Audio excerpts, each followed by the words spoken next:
what so proudly we hailed at the twilight's last gleaming, whose broad stripes and bright stars through the perilous fight o'er the ramparts we watched were so gallantly streaming, and the rocket's red glare, the bombs bursting in air, gave proof through the night that our flag was still there. Oh, say does that star-spangled banner yet wave o'er the land of the free and the home of the brave.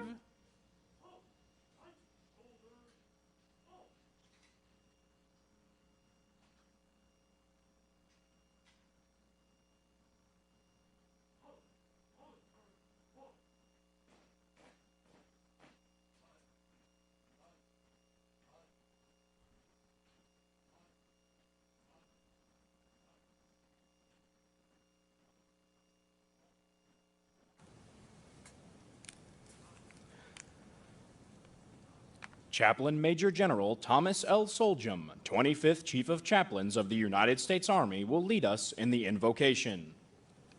Ladies and gentlemen, please join me as we mark this very special occasion in a word of prayer. Weeping may endure for a night, but joy comes in the morning. Merciful, holy, loving, and omnipresent God, who comforts us in time of need, we gather today in your presence to remember, to never forget, the unimaginable calamity visited upon this nation on September 11th, 2001. On that day, our nation was shocked. 2,996 Americans perished. 184 of those died here in the Pentagon. Mothers, fathers, husbands, wives, grandparents, children, and siblings, leaving a void in the lives of thousands more. Today we remember and we perpetually stand with those who have felt the sting of this tragedy. Many have lost colleagues and friends. May God comfort you. We are grateful to our fellow Americans, our colleagues, first responders, service members, and civilian servants who rushed into action, displaying the strength of character and commitment to our nation and people. That historic moment ignited the will of our people and the might of our armed forces who responded to the grave threat that faced our nation. The past 2 decades revealed the valor, heroism, and commitment of our service members, their families, our civilians who stand alongside each and every day. We thank you for the men and women who stepped into action in New York City on United Flight 93 and here on this ground. We are mindful of those who paid the ultimate sacrifice, who suffered visible wounds to the body and invisible wounds to the soul and spirit of those who stood in the gap. We who are gathered here today are forever grateful to the selfless responses of the men and women to preserve our nation's securities and freedoms. May we be a light upon a hill for peace around the world. May this ceremony honor our sacred commitments to you and dignify all the lives of those who raised their hand in our nation's time of need, saying, "Here I am, send me." I pray these things in your most gracious and holy name. Amen.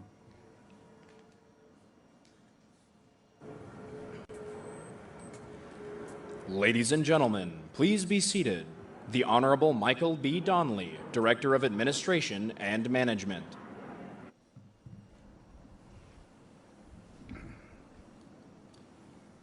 Good morning, everyone. Deputy Secretary Hicks, General Hyten, it's an honor to be here with you on this solemn day. It's also our honor to welcome Governor and Mrs. Northam, Senator Kane, House Majority Leader Hoyer, senior officials from the Office of the Secretary of Defense, and military and civilian leadership from across the services here as well. And in particular, I want to welcome and recognize all those members of our Pentagon family who served here on 9/11. We are so grateful that you all could join us today. Tomorrow, we will commemorate 20 years since the terrorist attacks of September 11th, 2001. 20 years since the loss of nearly 3,000 lives, including 125 of our teammates here at the Pentagon and 59 innocent passengers and crew aboard American Airlines Flight 77. They were mothers and fathers, sons and daughters, siblings, our friends, our colleagues. 20 years on, we still mourn the lives and futures that were taken from us. And today we reflect on their loss and renew the ties that bind us together as one Pentagon family. I am still inspired by the extraordinary examples set by the men and women of this community on 9/11 and the days that followed. Here, the Pentagon family met perhaps its darkest hours with its finest moments. I think of the leaders with whom I have worked who played such pivotal roles. One of my predecessors, Doc Cook, and John Jester, who led what is now the Pentagon Force Protection Agency, and Arlington County Fire Chief Jim Swartz, who was the incident commander. In the midst of tragedy, there was competence, teamwork, purpose, and resolve. When asked whether damage to the building would require the entire Pentagon to be temporarily evacuated or shut down, the assistant building manager, Steve Carter, replied firmly, "Not on our watch." I'm also thinking of the heroism of then Lieutenant Colonel Patricia Haroro, an Army nurse. Armed with nothing more than a first aid kit, she set up a triage area outside the Pentagon to care for dozens of her injured coworkers. And Army Lieutenant General John Van Alstyne, who set up a family assistance center at the Sheraton Hotel. In the midst of death and injury, there was duty and compassion.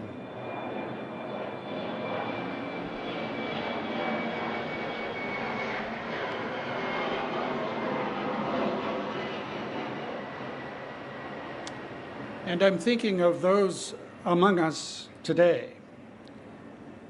You here, dedicated public servants like Bob Candido, the building manager today, Sajil Ahmed, who's worked IT issues here for so many years, and Dr. Kath Hicks, and so many thousands who were at the Pentagon on 9/11 and remained hard at work in the days after, providing for continuity in building operations, helping organize DoD's response to prevent more attacks. 20 years later, you have taken your place as this generation's leaders. And I'm also thinking of the Bourne sisters. Hannah Bourne was 3 years old and her sister Heather was just an infant when they were rescued from the Pentagon Daycare Center on 9/11. Today, Second Lieutenant Hannah Bourne hopes to fly search and rescue missions for the Air Force, and Heather Bourne is a midshipman at the Naval Academy. 20 years later, the next generation of DoD and Pentagon leaders is rising to take our place. Following this terrible tragedy, we joined with Jim Lachek and the Pentagon 9/11 families to build a memorial, setting aside on this busy reservation a quiet and sacred space so that we will never forget. I also believe we have another 9/11 memorial, and that is you, a DoD community a Pentagon family, military, civilian, first responders from different components with different jobs across jurisdictions, but firmly united across generations by a deeply personal dedication to our nation's defense, and with the resilience to rise up and to rebuild, to return, and to move forward. You are the living 9/11 memorial. And your continued dedication and service sends a message to our nation and to the world.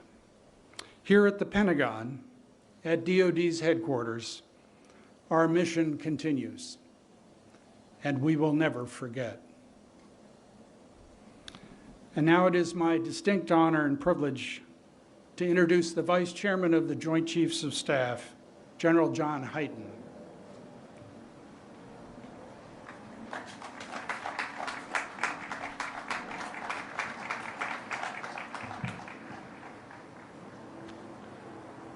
So thank you, Mayor Donnelly, Madam Secretary, Governor, Leader Hoyer, Senator, distinguished guests.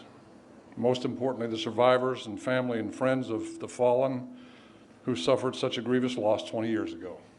Thank you for being here this morning. This morning we come together as a Pentagon community, mindful that 9/11 has a special meaning to all who work in this building. We are mindful that we stand on sacred ground where 184 men and women, young and old, were taken from us when American Airlines Flight 77 struck the Pentagon at 9:37 in the morning. They were taken in a moment, taken with almost 3,000 more in New York City and Shanksville, Pennsylvania, in an unprovoked attack directed not just against the American people, but against our nation's guiding ideals of freedom, liberty, and the pursuit of happiness. And so we gather today and every September 11th to honor those we lost and to reinvigorate the strength of the United States as we continue to grieve and heal together. I was assigned to the Pentagon that day, but I was not in the building at the time of the attack. I was in the meeting down the road, but I still remember the shock and the anger that I felt that day. But I also remember the feeling I had on the morning of September the 12th, when coming off a bus with nobody else but soldiers, sailors, airmen, Marines, dropping me off in the middle of the 395, walking down the hill, walking across the fire hoses, through the triage center into a burning building to go to work, to start to figure out what we're going to do next, what we're going to do about what had just happened. I also think about what life was like on September the 10th, that beautiful day, that calm day, when the nation was at peace. And no one anticipated the attack that was about to come. But as we gather here 20 years later, we know that September 11th is different. It stands apart from other days. It is a day that our nation and our families, our friends, our country will never forget.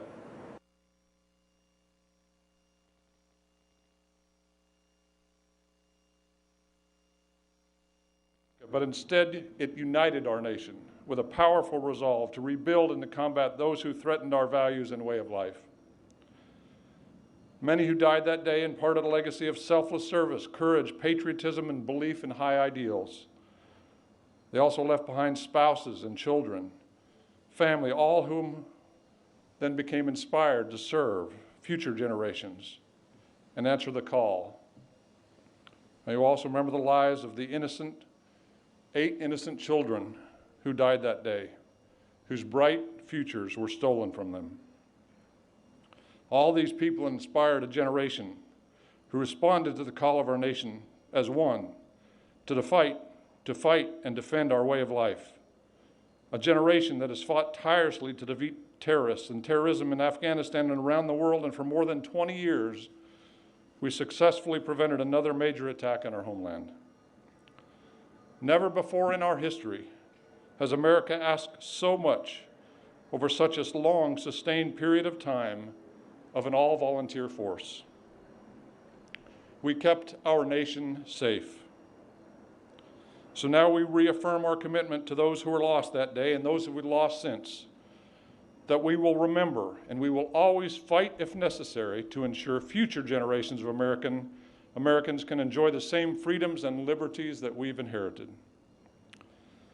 And now, our 20-year experience in Afghanistan has come to an end.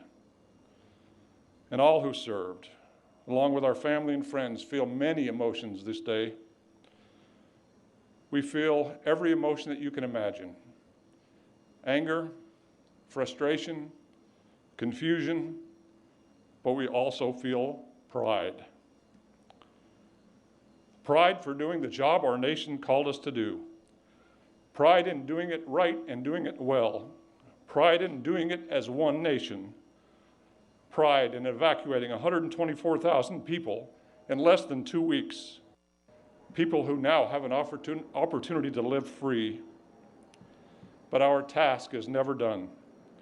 We must continue our hard work to protect the lives of all Americans, our country, the values we cherish. We must stay ready and resilient. So I thank you for your commitment to our country. I thank you to everyone who serves, and I'm proud of everything that you do to defend this nation, our citizens, and our way of life. I'm honored to serve in each and every one of you. So thanks to you, thanks to your families, thanks for your sacrifice, and God bless each of you. It is now my privilege to introduce the Deputy Secretary of Defense, Kathleen Hicks. Thank you very much.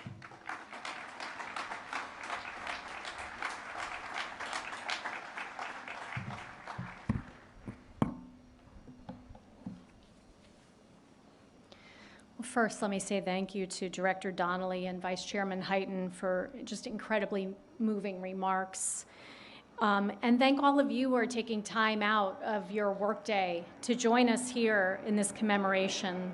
We're honored to have Governor Northam and First Lady Northam, Senator Kaine, Leader Hoyer. Thank you all for coming here to join us alongside the other distinguished guests we have. And as the speakers before me, let me take a special moment to really thank those 9/11 survivors who are with us this morning, the families, the friends, the coworkers who lost those they love. 20 years after September 11, 2001, and here we are gathered to remember the innocent people who lost their lives during those horrific attacks. That includes the 59 passengers and crew aboard Flight 77, as well as the 125 of our colleagues, friends, and loved ones here at the Pentagon. We also honor those wounded, as Secretary Donnelly also mentioned, those who still bear invisible wounds, as the chaplain said, and we comfort their friends, family, and loved ones. And even as we're here collectively thinking about and remembering, acknowledging 9/11, there's something very personal, as you can hear in the stories already, about 9/11. Almost everyone of a certain age remembers where they were that Tuesday morning, a beautiful morning here at the Pentagon, much like this one. We each have our own 9/11 story. And for me, like those before me, I was right here at the Pentagon. I was working as the Deputy Director for Resources in the Office of the Undersecretary of Defense for Policy, and the day began like pretty much any other work day. I took the bus into work with my son. I dropped him at the Pentagon's Child Care Center in North Parking, for those who don't know where it was.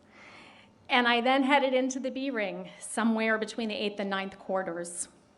I sat down at my desk, and I remember firing up my computers, unlocking the safe, beginning to check email. One of my office mates had her radio on, as an Air Force colonel. And after Flight 11 crashed into the North Tower of the World Trade Center at 8:46 a.m., she plugged in the TV that we had on a mobile cart in our suite, and we all gathered around it to watch in horror. Approximately 17 minutes later, we saw Flight 175 hit the South Tower. And as we huddled around that television, we were incredibly upset and very confused. Why? Why would anybody do such a thing? I remember that same office mate who had had the radio on commented how surprised she was to see such an event happening in New York and not in Washington. It seems such an innocent thing for a coworker to say. So we were somehow still shocked when at 9:37 a.m., Flight 77 slammed into this building, striking between quarters 4 and 5, virtually destroying the C, D, and E rings. From where I was, essentially on the other side of the building, the impact of that crash felt like a heavy object falling in the hallway, a series of loud noises, the ground shaking. We opened our suite door to try to understand what was happening, but as anyone who was there that day will remember, our public address system did not work well. So we didn't know, and we waited, wondered. It didn't take long before, as we opened that suite door, we saw people in the hallways, and we decided the time was right to secure our computers, secure the office, and evacuate the building. Orderly, military precision, secure. I went immediately to the Pentagon Child Care Center, which of course was the North Star for what I knew I had to do that day. I picked up my son, and then I walked toward the Potomac River, which was the furthest point from the building. Looking back over the building, I saw helicopters overhead, smoke filling the sky, and all of that on the far side of the building, still not being quite sure what to do next or what exactly had happened. I was pretty sure public transportation wasn't operating, and I was standing in heels holding a child in my arms. And eventually I saw a colleague of mine from policy pull out of his parking spot in North Parking. So I flagged him down and I begged a ride away from the scene. And there began a many hours long effort to actually reach my home. My son and I were so lucky that day. This country had been attacked on a horrific scale across multiple locations, and it was done in a cowardly, horrific way. On 9/11, the next day, and in the months and years that followed, though, we saw this Pentagon community respond to that attack with incredible resiliency. We saw resiliency through acts of selflessness. Pentagon employees and first responders on that day who worked to rescue survivors and fight through an inferno. Incredibly, they rushed into danger, just as they did in New York, into the suffocating black smoke and unbearable intense heat. Uniformed, civilian, side by side, into a building that was destroyed to save other people. All the while, they had no idea if that building might collapse further or if another attack might be inbound. I don't think any words can truly capture that level of heroism. You'll recall that in spite of the attacks, the building, in fact, didn't close that day, as Secretary Donnelly referenced. That night, Secretary Rumsfeld held a press conference to let the American people know that the Pentagon would continue to operate. There was a resiliency through duty. So that next day, like many other employees, I headed back into this building. The Pentagon, in fact, has never closed its doors fully since the completion of its construction. And that resiliency lasted well beyond 9/11 through that Phoenix project, the name of the Pentagon's reconstruction project. The team's goal in Phoenix was to rebuild the damaged sections of the building and have it ready to be staffed within 1 year. They put a large digital clock up, and it displayed to the construction team the remaining days, hours, and minutes until September 11th, 2002. With the eyes of the nation on it, the team of thousands worked tirelessly. Shift workers arrived an hour or two ahead of schedule to get a jump on the morning. Others were putting in 20-hour days, and there we witnessed a resiliency through their perseverance. Incredibly, that work of the Phoenix project was finished in August of 2002, more than 3 weeks early. And as we are here commemorating the 20 years since the attacks, this is a fitting moment, I think, to rededicate ourselves to that resilient spirit, one that seeks to act selflessly, uphold our duty, and is dedicated to perseverance. We do so to honor those we lost and remember the innocent that have been taken from us. And we do so to bring renewed purpose to ensuring we remain vigilant in defending our democracy and our nation. Thank you all for taking time today to commemorate the 9/11 events here at the Pentagon and across our nation. May God bless you, and may God bless the United States of America. Thank you.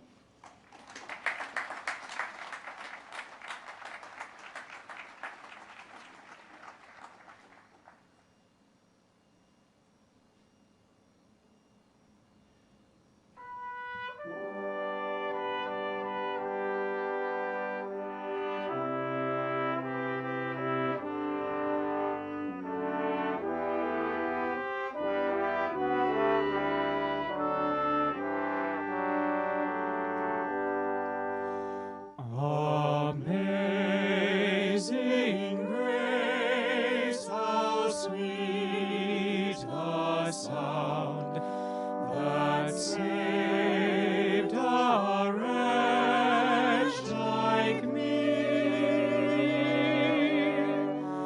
I once was lost, but now am found.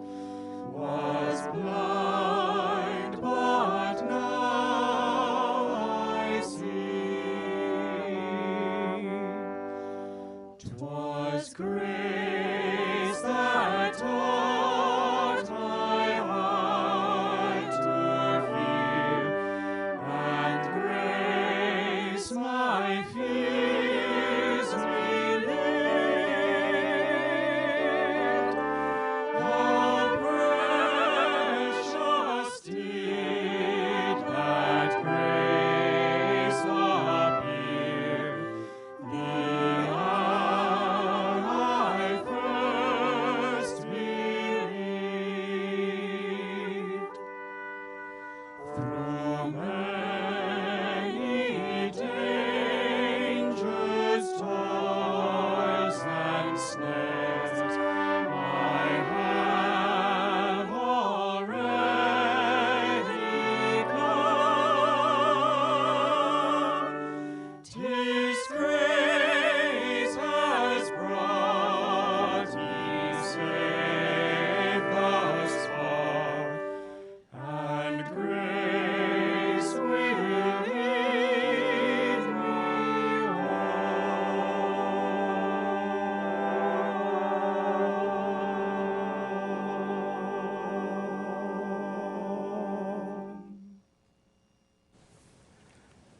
Please stand for a moment of silence in honor of those lost on September 11th, 2001, and remain standing for the playing of taps.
Chaplain Major General Thomas L. Soljum will lead us in the benediction.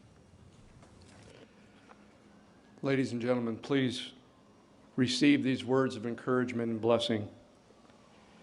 I do not want you to grieve, the writer of sacred scripture wrote, as those who have no hope. May we today stand tall and proud that so many great American warriors and patriots put everything on the line to preserve our nation's freedoms, both at home and abroad. We will always remember and never forget their love, devotion, and faithful service to life, liberty, and the pursuit of happiness. May the lamp of liberty shine forth brightly and always be a beacon of hope to all freedom-loving people everywhere. Lord, may you bless us and may you keep us and make your face to shine upon us and be gracious to us. Turn your face towards us and give us your peace. It is in your mighty, just, merciful, and holy name I pray. Amen.